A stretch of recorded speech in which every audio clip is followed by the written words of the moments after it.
اللہ رب العزت نے نا آخری سے بارے میں ایک آیت، ایک سورت نازل کی ہے.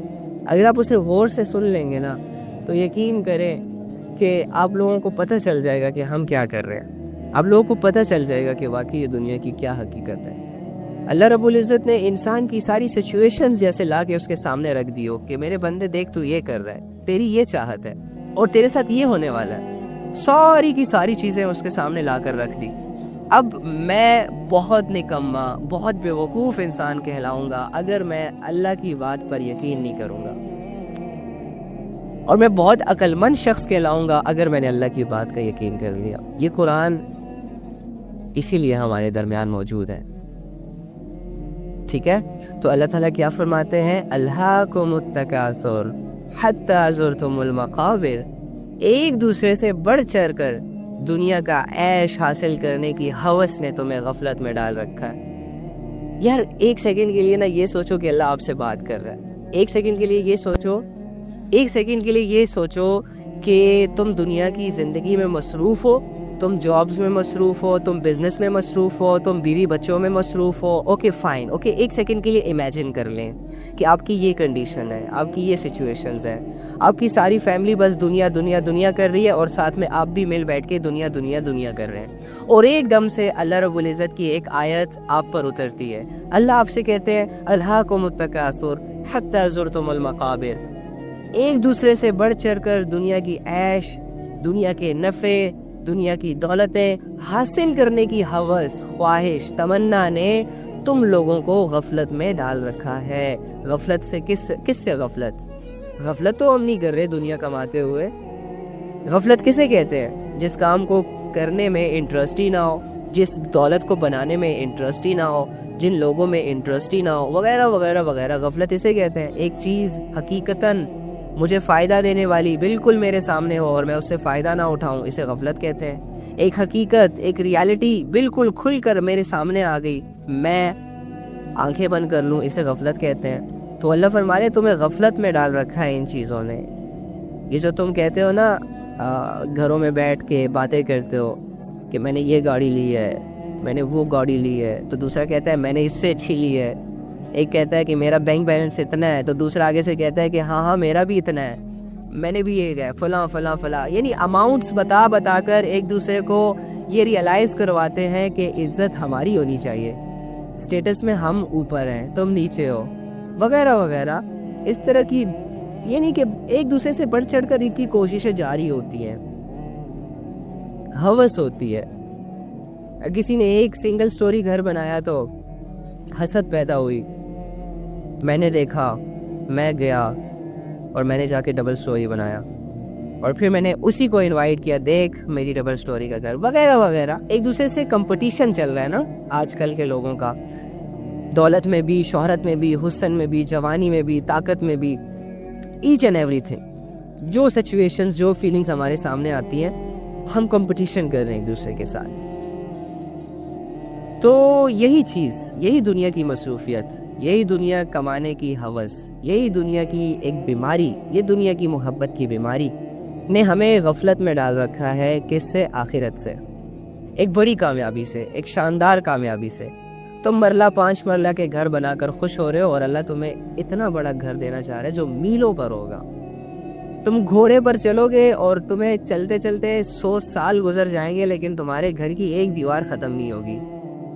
تم ایک گھر کے دروازوں کے لیے پریشان ہو کہ میں کس کلر کا دروازہ لگاؤں، میں سلور لگاؤں، میں ووڈی لگاؤں، میں لوہے کا لگاؤں، وغیرہ وغیرہ. پھر اس میں کون سی قالینیں لگانے ہیں، اور پھر کیسا اس کا سٹرکچر ہوگا، وغیرہ وغیرہ. تم یہ پلاننگز کر رہے ہو، اور اللہ رب العزت نے تمہارے سامنے اتنے بڑے بڑے محلات دینے کا تم سے وعدہ کیا ہے کہ اس کو تم امیجن بھی نہیں کر سکتے. کتابوں میں آتا ہے کہ جو جنت کا گھر ہوگا وہ باہر سے نظر آ رہا ہوگا کہ اس کے اندر کی خوبصورتی کتنی ہے، اس کے اندر کا فرنیچر کیسا ہے، اس کے اندر کی چیزیں کیسی ہیں. اور چلنے والے باہر سے ہی اس کے گھر کے اندر کی زیب و زینت دیکھ لیں گے اور متاثر ہوں گے. اور اس کے علاوہ ہر دروازے پہ ملازمین ہوں گے، اور پتہ نہیں عجیب طرح کے قالینیں ہوں گی، اور مطلب کہ وہ تو ایک الگ ٹاپک ہے. اینی ہاؤ، تو اللہ رب العزت نے اتنا سب کچھ دینے کا وعدہ کر رکھا ہے، حقیقتوں کو تمہارے سامنے کھول کر رکھ دیا، اور تم ایک لالی پاپ اور ٹافی پہ راضی ہو گئے. تم صرف دنیا کی زندگی پر راضی ہو گئے، جو کہ 60-70 سال کی زندگی ہوتی ہے یہاں کی. اگر اسی لیے میں تم لوگوں کو کہتا ہوں، اگر تم کسی ٹینشن میں بھی گرفتار ہو نا، اور وہ ٹینشن تم سے برداشت نہیں ہو رہی، اگر تم کسی مسئلے میں گرفتار ہو نا، اور وہ مسئلہ تم سے برداشت نہیں ہو رہا، آؤٹ آف کنٹرول ہے، اگر تم کسی ایسی کریٹیکل سچویشنز میں ہو کہ تمہیں سمجھ نہیں آ رہی کہ میں کیا کروں، کیسے کروں، کس کے پاس جاؤں، کس کے پاس ہے میرا حل وغیرہ وغیرہ، اگر تم اتنے ہائی لیول کے سٹریس میں ہو نا کہ تمہارا ذہن تمہیں کبھی کبھی کہتا ہے، ڈراتا ہے کہ تم پاگل ہو جاؤ گے وغیرہ وغیرہ، لیکن تم حق پہ ہو، لیکن تم سچے ہو، تم نے کسی کے ساتھ برا نہیں کیا، لوگ تمہارے ساتھ ظلم کر رہے ہیں. اینی ہاؤ، اگر تم لوگوں کی سچویشنز ایسی بھی ہے نا، تو یہ بات سامنے رکھ کر خوش ہو جایا کرو کہ ایٹ دی اینڈ اس نے ختم ہو جانا ہے.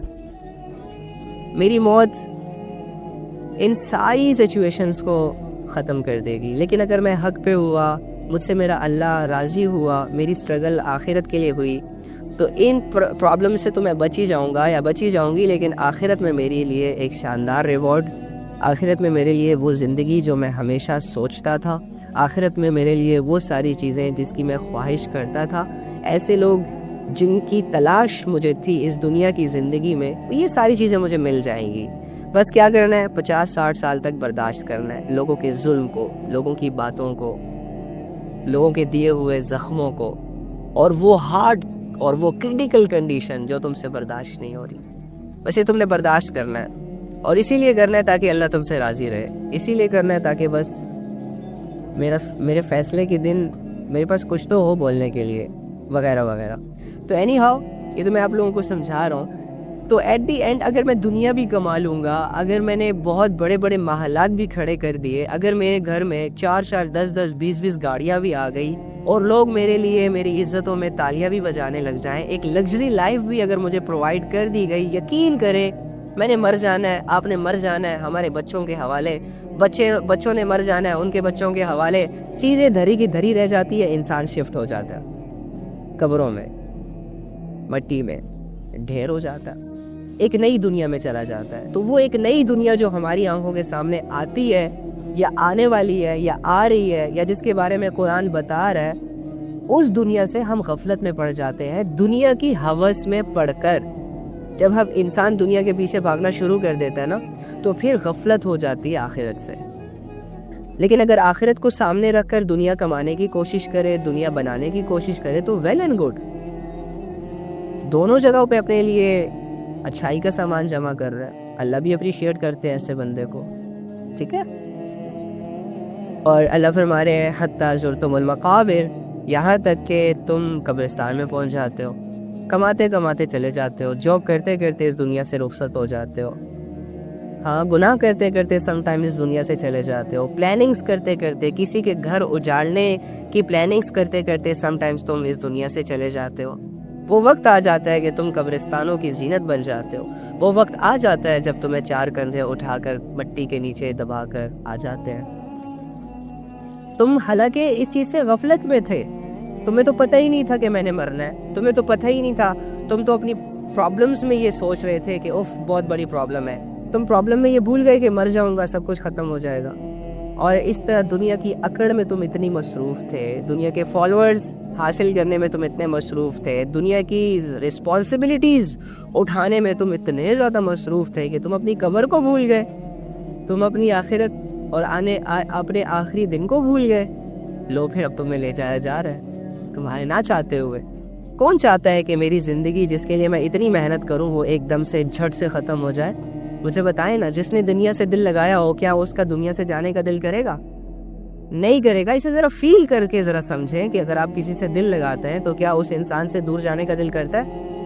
ماں جب اپنے اولاد سے دل لگاتی ہے تو ایک پل کے لیے بھی اولاد کی دوری برداشت کرتی ہے؟ نہیں کرتی.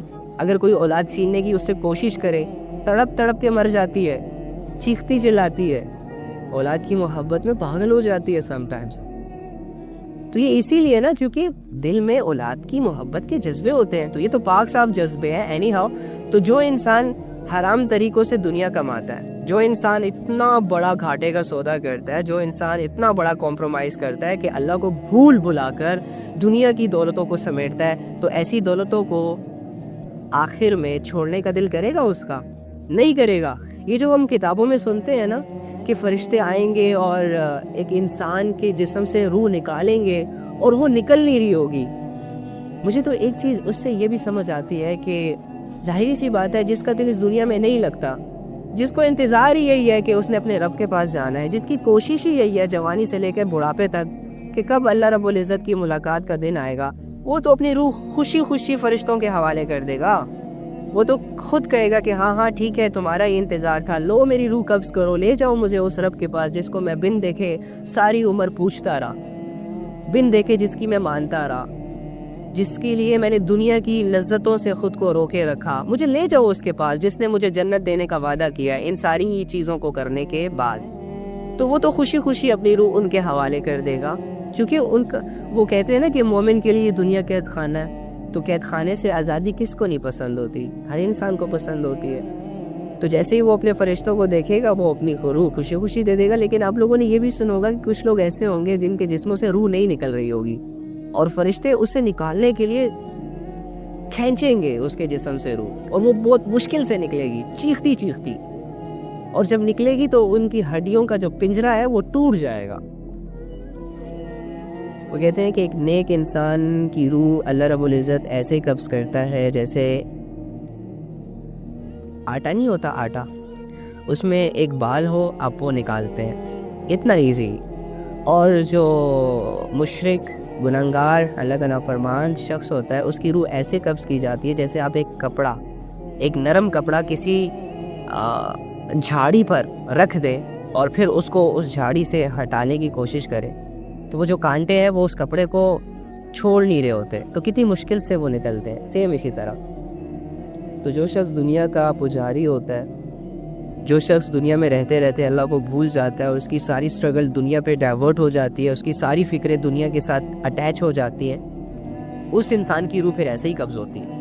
وہ نہیں دے رہا ہوتا نا روح، وہ جاتے جاتے حسرت کی نگاہوں سے اپنے گھر کو دیکھے گا، وہ کہے گا او ہو اتنی مشکل سے تو بنایا تھا، اتنی مشکل سے اس پہ اتنے پیسے لگا کے یہ گھر بنایا تھا، اتنی مشکل سے یہ شادی کی تھی، اتنی مشکل سے یہ گاڑیاں لی تھیں، ارے نمازیں چھوڑ چھوڑ کر میں نے اپنی جائیدادیں بنائی، ارے اللہ کو بھول بھلا کر میں نے اپنے لیے عزت بنائی، اب مجھے یہاں سے لے جایا جا رہا ہے، حالانکہ میں تو نہیں جانا چاہتا، میں نے اس لیے یہ سب تو نہیں کیا کہ مجھے یہاں سے لے جایا جائے، لیکن اللہ کی طرف سے موت تو حق ہے، موت تو حق ہے، قبرستان تو سب سے بھرنے ہیں ہم سے بھی بھرے جائیں گے، قبرستانوں کی مٹی جو بنجر لگ رہی ہے ان کی خوراک ہم ہی ہے، یہ چلتے پھرتے انسان،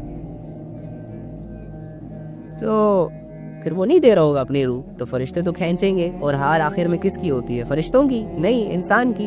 انسان فرشتوں سے کیا لڑے گا؟ انسان اپنے نفس سے نہیں لڑ رہا، شیطان سے نہیں لڑ رہا، تو فرشتوں جیسی طاقت سے کیسے پھر لڑے گا؟ اور اللہ کے امر کے آگے کیا انسان کی چلے گی؟ ہے ہی ہاؤ۔ تو اللہ فرما رہے ہیں غور سے سمجھے اس بات کو، اللہ آپ لوگوں کی ایکٹیویٹیز کو آپ لوگوں کے سامنے رکھ رہے ہیں، آپ لوگوں کی زندگی کی الجھنوں کو سامنے رکھ رہے ہیں، آپ لوگوں کی زندگی کی ٹینشنوں کو سامنے رکھ کر ایک بات کر رہے ہیں، آپ لوگوں کا پورا مائنڈ سیٹ جیسے اللہ رب العزت نے ریڈ کر دیا اور آپ کے سامنے لا کر رکھ دیا، آپ کو پتہ ہی نہیں ہے کہ آپ اللہ رب العزت کی آپ پر نظر ہے، وہ آپ کی تھنکنگ کو جانتا ہے، وہ آپ کی سٹرگل کو دیکھ رہا ہے، وہ آپ کی ایفرٹ کو دیکھ رہا ہے، وہ آپ کی نیتوں کو جانتا ہے، وہ آپ کے دل کے ارادوں کو جانتا ہے، وغیرہ وغیرہ، اور ایک دم سے آپ پر یہ آیت نازل ہو جائے الہاکم التکاثر حتی زرتم المقابر، کہ ایک دوسرے سے بڑھ چڑھ کر دنیا کی عیش حاصل کرنے کی ہوس نے تمہیں غفلت میں ڈال رکھا ہے، یہاں تک کہ تم قبرستانوں میں پہنچ جاتے ہو۔ اور پھر اللہ فرماتے ہیں کلا سوف تعلمون، ہرگز ایسا نہیں چاہیے، تمہیں عنقریب سب پتہ چل جائے گا، ثم کلا سوف تعلمون، پھر سن لو، ہوئے ہوئے ہوئے ہوئے ہوئے ہوئے ہوئے ہوئے۔ یار میں نا یہ جو اللہ جب ایک بات رپیٹ کرتے ہیں نا تو جب اس سے مجھے بڑا ڈر لگتا ہے، کیونکہ یار اللہ رب العزت کی جو بات ہوتی ہے نا اس میں کسی کو کسی قسم کا ڈاؤٹ نہیں ہوتا، رائٹ؟ اور اللہ رب العزت جب ایک بات کر دے تو آپ لوگوں نے تو یہ سنا ہے نا کہ پتھر پر لکھی لکیر پتھر پر لکھی لکیر جھوٹی ثابت ہو سکتی ہے, مٹ سکتی ہے, لیکن اللہ کی ایک بات جو اللہ رب العزت کی ذات سے نکل جائے اس میں کسی قسم کی کوئی شک کی گنجائش ہی باقی نہیں رہتی. تو اللہ تم لوگوں سے ایک بات کر رہے ہیں, پہلے ہمیں بتا رہے ہیں ہماری سچویشنز, پھر ہمیں ہمارا اینڈنگ پوائنٹ بتا رہے ہیں, اور پھر آگے سے کہہ بھی رہے ہیں ثم کلا سوف تعلمون, کہ پھر سن لو, ہرگز ایسا نہیں چاہیے, تمہیں ان قریب سب پتہ چل جائے گا. 2 دفعہ اللہ رب العزت انسان کو یہ بتا رہا ہے کہ سب پتہ چل جائے گا تمہیں, سب پتہ چل جائے گا تمہیں, سن لو پھر سن لو, سب پتہ چل جائے گا تمہیں. کیا پتہ چل جائے گا؟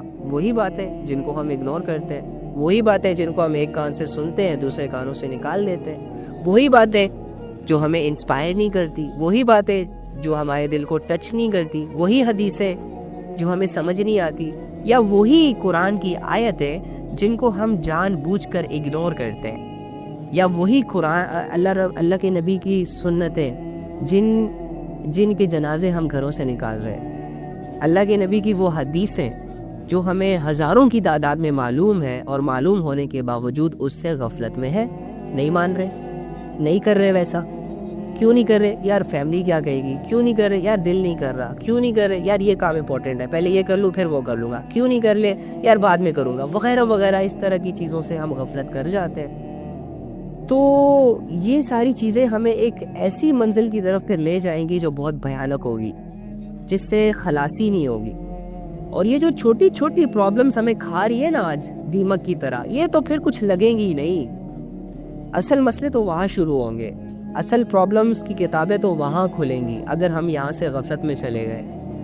یہ کسی کا چھوڑ جانا, یہ کسی کا برا بھلا کہہ دینا, یہ کسی کا چھوٹا موٹا ہم پر ظلم کر دینا, یہ کوئی ہمیں بغیر کسی جرم کے گرفتار کر لینا وغیرہ وغیرہ, جنہیں ہم بہت بڑی اذیتیں سمجھتے ہیں اپنی پرسنالٹی پر, جنہیں ہم بہت بڑے ظلم سمجھتے ہیں اپنے اوپر, جن فکروں کو ہم اپنے سکون کی قید سمجھتے ہیں وغیرہ وغیرہ. یہ ساری چیزیں تو پھر پتہ ہی نہیں چلیں گی یہ کیا تھی کیا نہیں تھی. وہاں کی کتابیں جب کھلیں گی, وہاں کی سچویشن جب انسان کے سامنے آئیں گی, ہاں چینج ہو جائے گی ہماری تھنکنگ آٹومیٹکلی. ہمارے سوچنے کا مزاج چینج ہو جائے گا, ہمارے دیکھنے کا مزاج چینج ہو جائے گا, ہماری جیسے کہ وہ کہتے ہیں نا کہ اندر چھپی ساری صلاحیتیں ایک دم سے ایکٹیو ہو جائیں گی.